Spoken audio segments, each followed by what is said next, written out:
ശബരിമല കർമ്മസമിതി നേതാവ് ശ്രീ SJR കുമാർ നമ്മോടൊപ്പം ചേരുകയാണ്. ശ്രീ SJR കുമാർ, എന്തായാലും ശബരിമല കർമ്മസമിതിയുടെ ഇടപെടൽ ഫലം കണ്ടിരിക്കുന്നു. സ്പോട്ട് ബുക്കിംഗ് പൂർണ്ണമായും ഒഴിവാക്കില്ല എന്നാണ് അറിയാൻ സാധിക്കുന്നത്.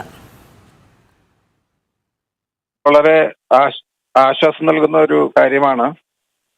കാരണം ശബരിമലയെ സംബന്ധിച്ച് നമുക്കറിയാം, വളരെയധികം ഭക്തജനങ്ങൾ അയ്യപ്പനെ ദർശിക്കാനായിട്ട് 41 ദിവസത്തെ വ്രതമെടുത്ത് ഇരുമുടിക്കെട്ടുമായിട്ട് ശബരിമല എത്തുമ്പോൾ ഇത്തരത്തിൽ അവർക്ക് ശബരിമല ദർശനം സാധിക്കില്ല എന്ന് വന്നാൽ അത് വളരെയധികം ബുദ്ധിമുട്ടുണ്ടാക്കുകയും പലപ്പോഴും അങ്ങനെ മടങ്ങിപ്പോകേണ്ട ഒരു സ്ഥിതി വന്നാൽ നമ്മുടെ നാടിന് തന്നെ ശാപമായി മാറും എന്നുള്ളത് നമ്മൾ ചൂണ്ടിക്കാണിച്ചിരുന്നു.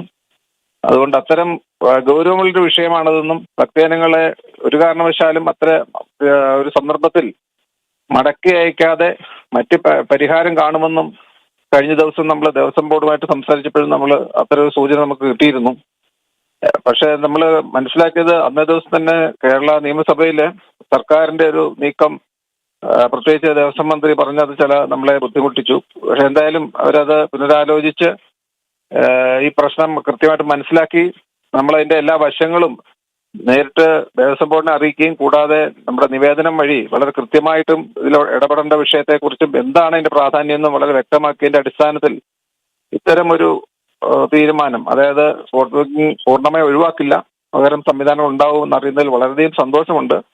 അത് മാത്രമല്ല, നമ്മൾ ദേവസ്വം ബോർഡിന് നിവേദനം നൽകുകയും വളരെയധികം, അതായത് ശബരിമലയെ സംബന്ധിച്ച് അവിടുത്തെ ആചാരപരമായ വിഷയങ്ങൾ, തീർത്ഥാടനം സംബന്ധിച്ചുള്ള കാര്യങ്ങൾ, അടിസ്ഥാന സൗകര്യങ്ങൾ, എല്ലാ വിഷയങ്ങളും സ്പർശിച്ചുകൊണ്ടാണ് നമ്മുടെ നിവേദനം. ഏതാണ്ട് 10-80 പരം കാര്യങ്ങളാണ് നമ്മൾ പരാമർശിച്ചിരിക്കുന്നത്. പക്ഷെ അതിലെല്ലാം നമ്മൾ പറഞ്ഞൊരു പ്രധാന വിഷയം, ഈ ശബരിമല തീർത്ഥാടന കാലം വളരെ പ്രശ്നരഹിതമായിട്ടും ശാന്തവും സമാധാനപരവുമായിട്ടും അതുപോലെ തന്നെ അയ്യപ്പന്റെ ചൈതന്യത്തിന് യാതൊരു കോട്ടവും വരാതെ അത് നിലനിർത്താനും അത് പരിപോഷിപ്പിക്കാനും വേണ്ട തരത്തിലുള്ള എല്ലാ കാര്യങ്ങൾക്കും ആയിരിക്കും ശബരിമല കർമ്മസമിതി മാത്രമല്ല എല്ലാ ഹൈന്ദവ സംഘടനയും ശബരിമലയുമായിട്ട് ബന്ധപ്പെട്ട എല്ലാ സംഘടനയും ഉദ്ദേശിക്കുന്നത് നമ്മൾ വ്യക്തമാക്കിയിരുന്നു. അങ്ങനെ തന്നെയാണ് നമ്മളെല്ലാവരും ആലോചിക്കുന്നത്.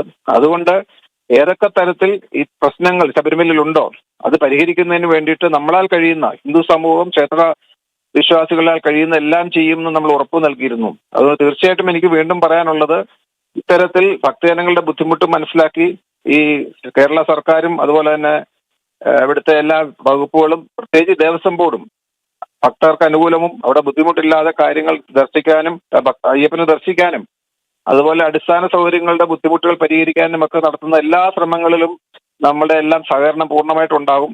അതുകൊണ്ട് തീർച്ചയായിട്ടും ഈ വരുന്ന ശബരിമല തീർത്ഥാടന കാലത്ത്, മണ്ഡലം മകരവിളക്ക് കാലത്ത് വളരെ ശാന്തവും സമാധാനപരവും ഭക്തജനക്കൊരു ബുദ്ധിമുട്ടും ഇല്ലാതെ അയ്യപ്പ ദർശനം നടത്താനായിട്ട് ഉള്ള എല്ലാ സൗകര്യങ്ങളും മറ്റു കാര്യങ്ങളിലും ഇതേപോലൊരു നീക്കം സർക്കാരിന്റെ ഭാഗത്തുനിന്നും ദേവസ്വം ബോർഡിന്റെ ഭാഗത്തുനിന്നും നമ്മൾ പ്രതീക്ഷിക്കുന്നു. അതിന് അത്തരത്തിലുള്ള എല്ലാ കാര്യങ്ങൾക്കും അവിടെ പ്രശ്നങ്ങൾ പരിഹാരത്തിനും എല്ലാം ശാന്തമാക്കുന്നതിനും വേണ്ടിയിട്ടുള്ള പൂർണ്ണമായ സഹകരണം ശബരിമല കർമ്മസമിതിയും നമ്മളോടൊപ്പമുള്ള എല്ലാ ഹൈന്ദവ സംഘടനകളെയും തീർത്തും അങ്ങനെ ഒരു നീക്കമാണ് നടത്തുന്നത്. അത് എന്തായാലും ഇന്നത്തെ ഈ ഒരു തീരുമാനം ഇതറിഞ്ഞതിൽ വളരെ സന്തോഷമുണ്ട്. അയ്യപ്പന്മാർക്കെല്ലാം, കേരളത്തിൽ മാത്രമല്ല, നമുക്കറിയാം ഏതാണ്ട് ലോകത്തിന്റെ എമ്പാടുമുള്ള അയ്യപ്പന്മാർക്ക് വളരെയധികം ആശ്വാസം നൽകുന്ന ഒരു കാര്യം കൂടാണ് ഇന്ന് നമ്മൾ കേൾക്കാൻ സാധിച്ചത്. തീർച്ചയായിട്ടും ഇത് അയ്യപ്പന്റെ ഒരു അനുഗ്രഹം എന്ന് തന്നെയാണ് ഞാൻ കണക്കാക്കുന്നത്. ശ്രീ SJR കുമാർ, അതുമാത്രമല്ല, ശബരിമല കർമ്മസമിതി നിവേദനം സമർപ്പിക്കവേ മറ്റ് പല കാര്യങ്ങളും ചൂണ്ടിക്കാട്ടിയിരുന്നു. സുഗമമായ തീർത്ഥാടന കാലം, ശാന്തിയോടുകൂടി അയ്യപ്പന്മാർക്ക് വന്ന് തൊഴുത് ദർശനം നടത്തി മടങ്ങുന്നതിനുള്ള ഒരു ഏർപ്പാട്, അതോടൊപ്പം ലഘുഭക്ഷണവും കുടിവെള്ളവും സൗജന്യമായി നൽകുക തുടങ്ങിയ കാര്യങ്ങളെല്ലാം നിവേദന രൂപേണ സമർപ്പിച്ചിരുന്നല്ലോ. അതിനെല്ലാം അനുകൂലമായ ഒരു സമീപനം തന്നെ ദേവസ്വം ബോർഡിന്റെ ഭാഗത്തു നിന്ന് തുടർന്നും ഉണ്ടാകും എന്ന് കരുതുന്നുണ്ടോ? ആ ഒരു ശുഭാപ്തി വിശ്വാസം ഉണ്ടോ? ഉണ്ട്. നമ്മൾ ശുഭാപ്തി വിശ്വാസം ഉള്ളവരാണ്. നമ്മൾ അയ്യപ്പ ഭക്തരാണ്, ഈശ്വരനിൽ വിശ്വസിക്കുന്നവരാണ്. എല്ലാ പ്രശ്നങ്ങൾക്കും പരിഹാരം, പ്രത്യേകിച്ച് കലികാലത്ത് അയ്യപ്പനിലാണ് നമ്മുടെ വിശ്വാസം.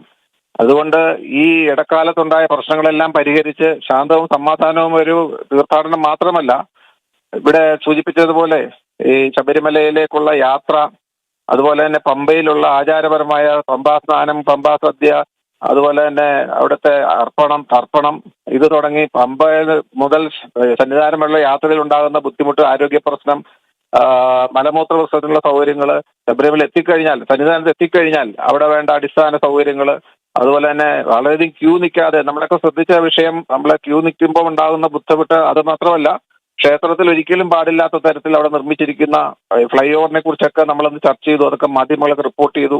അപ്പൊ അത്തരത്തില് എല്ലാ വിഷയങ്ങളും സ്പർശിച്ചുകൊണ്ട് നമ്മൾ സംസാരിച്ചപ്പം ഏതാണ്ട് മിക്കവാറും എല്ലാ വിഷയങ്ങളിലും അനുകൂലമായ ഒരു നിലപാടാണ് ദേവസ്വം ബോർഡ് ഇപ്രാവശ്യം എടുത്തതെന്നുള്ളത് വളരെയധികം നമ്മൾ പ്രകീർത്തിക്കേണ്ട വിഷയം തന്നെയാണ്. കാരണം അതേപോലെ ഒരു നിലപാടാണ് നമ്മുടെ ഹൈന്ദവ സംഘടന എല്ലാം എടുത്തിരിക്കുന്നത്. അതായത് എപ്പോഴും നമ്മൾ പ്രശ്നങ്ങൾ ശബരിമല ഈ തീർത്ഥാടന കാലത്ത് ഉണ്ടാകുമ്പം അത് പരിഹരിക്കുന്നതിന് ആ സമയമല്ല, അതിന് മുമ്പ് തന്നെ, അതായത് ഈ തീർത്ഥാടന കാലത്തിന് മുന്നൊരുക്കങ്ങളിലാണ് പ്രശ്നം ഉണ്ടാകുന്നതെന്നും അതുകൊണ്ട് തീർച്ചയായിട്ടും മുന്നൊരുക്കങ്ങളിൽ ശ്രദ്ധിക്കുകയും ഈ പ്രശ്നങ്ങൾ പരിഹാരം കാണാനായിട്ട് കൂട്ടായിട്ട് ഈ തീർത്ഥാടന കാലത്തിന് മുമ്പ് തന്നെ ഒന്നിച്ചിരുന്ന് ചർച്ച ചെയ്ത് പരിഹരിക്കുകയും ചെയ്യുന്ന ഒരു നയമാണ് എന്നുള്ളത് നമ്മൾ അതുമാണ് പറഞ്ഞിരിക്കുന്നത്. മുൻകാലങ്ങളിൽ ഒരിക്കലും നമ്മൾ ഹൈന്ദവ സംഘടനയിലൊന്നും അവിടെ നടക്കുന്ന വിഷയങ്ങൾ ഏർപ്പാട് ചെയ്യുകയോ അല്ലെങ്കിൽ അത് ചർച്ച ചെയ്യുകയോ അല്ലെങ്കിൽ പ്രശ്നങ്ങൾ വേണ്ട തരത്തിൽ ഗൗരവപൂർവ്വം എടുക്കുകയോ ചെയ്തിരുന്നില്ലെങ്കിൽ ഇപ്രാവശ്യം ഇത്തരത്തിൽ ദേവസ്വം ബോർഡിന്റെ ഭാഗത്തു നിന്നും ഒരു അനുകൂല സാഹചര്യം സൃഷ്ടിക്കുന്നു എന്നറിയുന്നത് വളരെ സന്തോഷമുണ്ട്. അതുകൊണ്ട് ഈ നമ്മൾ ഉന്നയിച്ച മറ്റു വിഷയങ്ങളും അനുകൂലമായ, അതായത് പരിഹരിക്കാവുന്ന എല്ലാം പരിഹരിക്കും. അതിന് പരിഹരിക്കാൻ പറ്റാത്തവയുണ്ടെങ്കിൽ നമ്മുടെ സംഘടനകൾ നമ്മുടെ നേതൃത്വത്തിൽ ഈ എന്തെല്ലാം ചെയ്യാമോ അത് കേരള സർക്കാരിനോടായാലും ശരി, കേന്ദ്ര സർക്കാരിനോടായാലും അല്ല, ഇതുമായിട്ട് ബന്ധപ്പെട്ട ഏത് സ്ഥാപനങ്ങളുമായിട്ടും നമ്മുടെ ഒരു നേതൃത്വം അവരുമായിട്ട് ചർച്ച ചെയ്ത് പരിഹരിക്കാവുന്ന എല്ലാം അത്തരത്തിൽ നമ്മൾ ചെയ്യുന്നു. നമ്മളും ഒരു വാക്ക് കൊടുത്തിട്ടുണ്ട്. അതുകൊണ്ട് തീർച്ചയായിട്ടും ഈ പറഞ്ഞ വിഷയങ്ങളെല്ലാം ദേവസ്വം ബോർഡ് മുൻകൈ എടുത്ത് പരിഹാരം കാണാൻ ശ്രമിച്ചാൽ ആ വിഷയങ്ങളെല്ലാം നമ്മൾ അനുകൂലമായ ഒരു നിലപാടെടുക്കുകയും അതിനുവേണ്ടി നമ്മളും ദേവസ്വം ബോർഡിനൊപ്പം ഈ ഭക്തർക്ക് വേണ്ടി, സ്വാമി അയ്യപ്പന് വേണ്ടി പ്രവർത്തിക്കും. അതുകൊണ്ട് തീർച്ചയായിട്ടും ഇനി ബാക്കിയുള്ള വിഷയങ്ങളിലും ഇതേപോലുള്ള നടപടികളാണ് നമ്മൾ പ്രതീക്ഷിക്കുന്നത്. വളരെ നന്ദി ശ്രീ SJR കുമാർ പ്രതികരിച്ചതിന്.